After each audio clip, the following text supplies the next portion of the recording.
Hello student, आप लोग कक्षा 9 के छात्र हैं और वृत्त का केंद्र ज्ञात करने की एक विधि पूछ रहे हैं।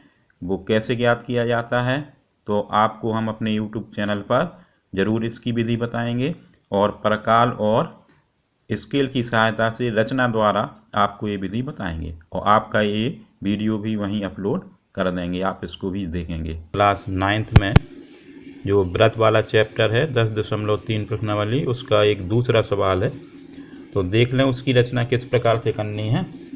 तो एक वृत्त दिया हो और केंद्र ज्ञात ना हो, तो उसके लिए मान लें कि पहले हम एक वृत्त बना लें। अब वृत्त मतलब ये तो प्रकाल से बना रहे हैं, लेकिन क्वेश्चन के अनुसार है कि वृत्त ज्ञात है लेकिन उसका केंद्र ज्ञात नहीं है। मान लो कि एक वृत्त है और इसका केंद्र ज्ञात नहीं है, हमें इसका केंद्र निकालना है। कैसे ज्ञात करेंगे केंद्र? इसके लिए क्या करना होगा कि हमें वृत्त पर 3 बिंदु कम से कम लेना है। मान लो एक बिंदु हम ए ले लें, कहीं पर भी उसकी परिधि पर एक बी ले लें और एक सी ले लें। इस प्रकार से हमने ये 3 बिंदु ले लिए हैं और इन्हें स्केल की सहायता से ए को बी से और बी को सी से मिला देंगे। तो एक क्रिया भी कर लें, देखते जाएं इसको पूरा, वीडियो स्किप ना करें, पूरा वीडियो देखें शुरू से अंत तक, पूरी क्रिया आपके समझ में आएगी।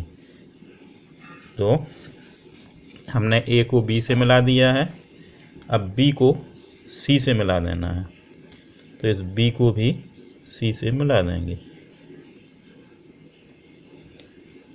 देखें इस प्रकार से बी और सी को मिला दिया गया है। दिख रहा होगा आपको, ए को बी से और बी को सी से मिला दिया गया है।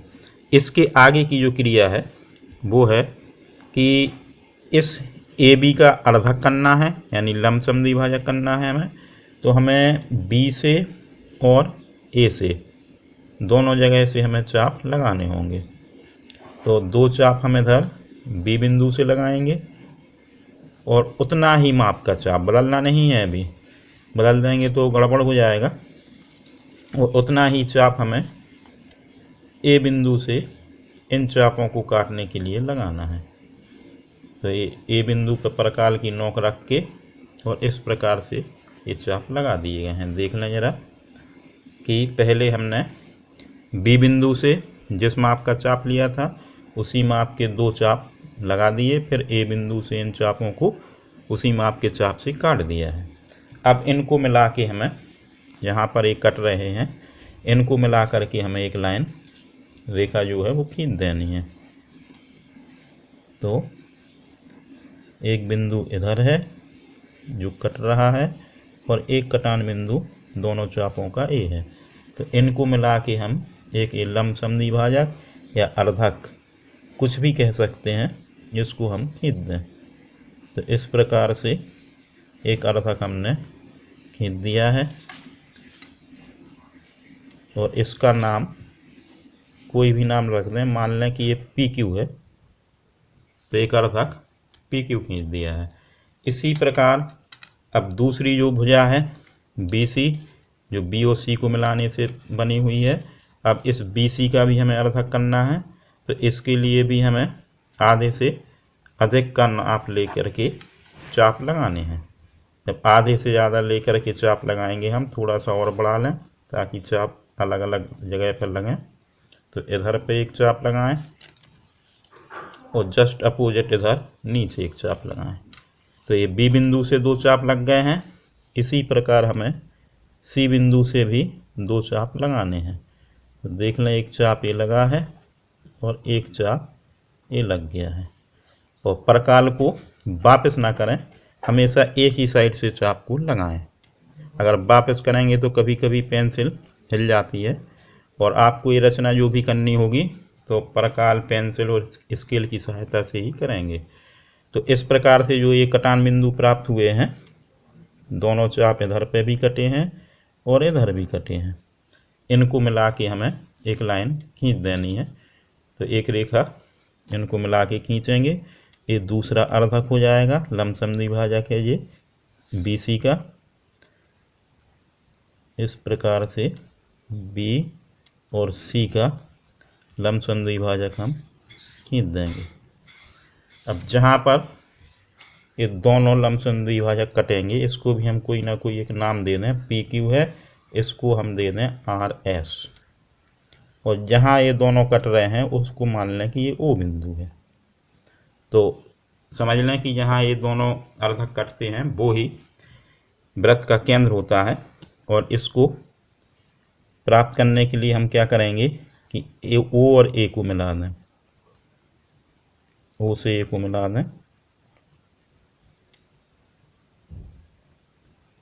इस प्रकार से ओ से बी को भी मिला दें, क्योंकि यह हम सारी जो त्रिज्याएं हैं उनको डॉट डॉट करके मिलाए दे रहे हैं।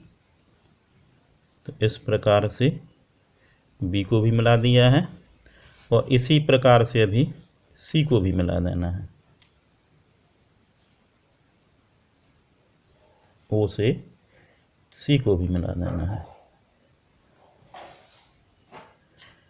अब अगर हम ओ को केंद्र मान करके, जो ये ओ है इसको केंद्र मान करके ओ ए, ओ बी या ओ सी कोई भी एक त्रिज्या लेकर के अगर वृत्त खींचेंगे तो वो दिए गए वृत्त से होकर ही जाएगा। इससे हमारा स्पष्ट हो जाएगा कि जो ओ है वो इस दिए गए वृत्त का केंद्र है।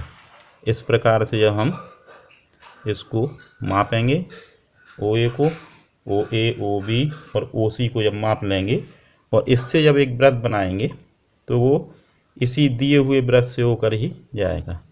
देख लें कि ये उसी वृत्त से होकर ही जाना है, उसी वृत्त से होकर ही जाएगा। इस प्रकार से पूरा घेरा बनेगा।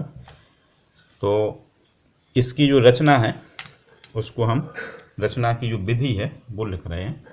तो जो अपन ने किया है वही हमें इसकी विधि में लिख देना है।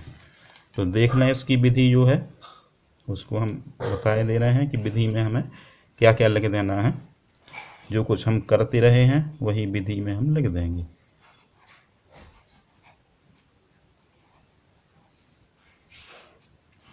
तो इसमें सबसे पहले हमने क्या किया है कि वृत्त पर 3 बिंदु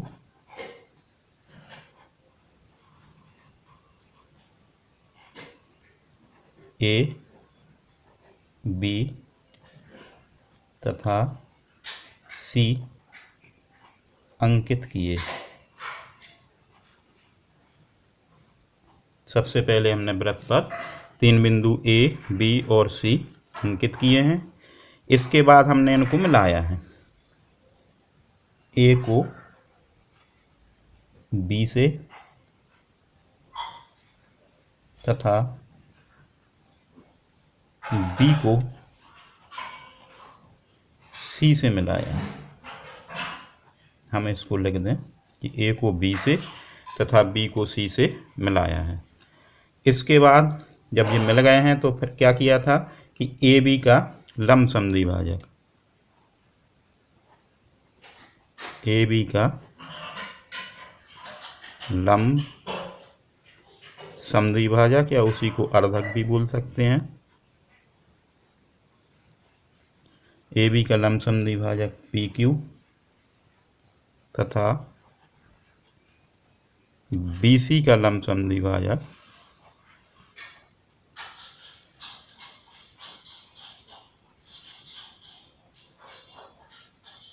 BC का लंब समद्विभाजक RS खींचा।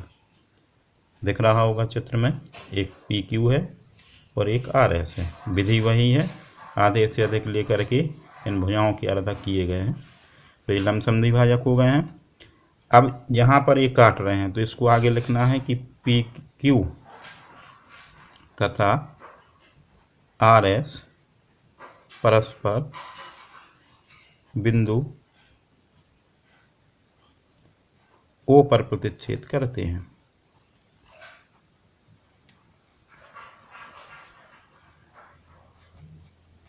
लिख दिया है हमने कि PQ तथा RS परस्पर बिंदु O पर प्रतिच्छेद करते हैं। इसके बाद बिंदु ओ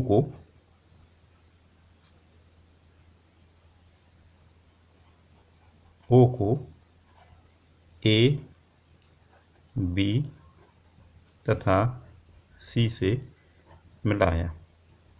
इन तीनों बिंदुओं को ओ से मिला दिया गया है। अब ओ को केंद्र मानकर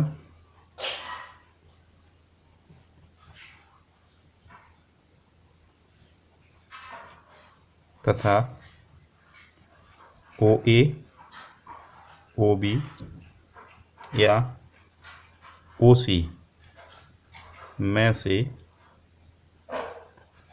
कोई एक त्रिज्या लेकर एक वृत्त खींचा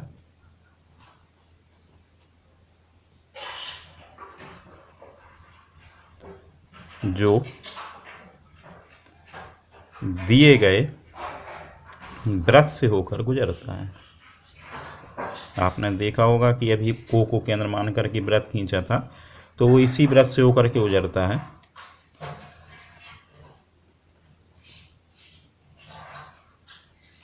अतः स्पष्ट है कि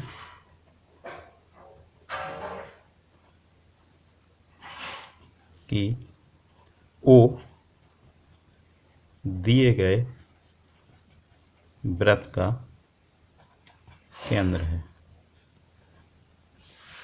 इस प्रकार से देखा आपने कि वृत्त का केंद्र ज्ञात करने की जो विधि है वो इस प्रकार से हमने वृत्त लिया है, और वृत्त का केंद्र ज्ञात करने की जो विधि है पूरी आपको रचना के द्वारा ही समझा कर बताई गई है। तो आपके अच्छी तरह समझ में आ गई होगी, और भी स्टूडेंट होंगे जो देखेंगे। तो इस प्रकार से अभी और भी रचनाएं हैं जो हम आपको इसी प्रकार कॉपी पेज पर ही बताएंगे, क्योंकि वो बोर्ड में बताने से उनका माप समझ में नहीं आएगा। तो यहीं पे इसी प्रकार की रचनाएं जो हैं वो बताई जाएंगी। आप लोगों को अगर हमारे वीडियो पसंद आ रहे हैं तो आप हमारे चैनल को ज़रूर सब्सक्राइब करें। पूजा कोचिंग राठौर सर के नाम से जो चैनल है उसको सब्सक्राइब कर लें, और बेल आइकॉन को ऑल पर सेट कर दें, जिससे आपको नए नए सवालों के नोटिफिकेशन और महत्वपूर्ण सवालों के नोटिफिकेशन मिलते रहेंगे। धन्यवाद।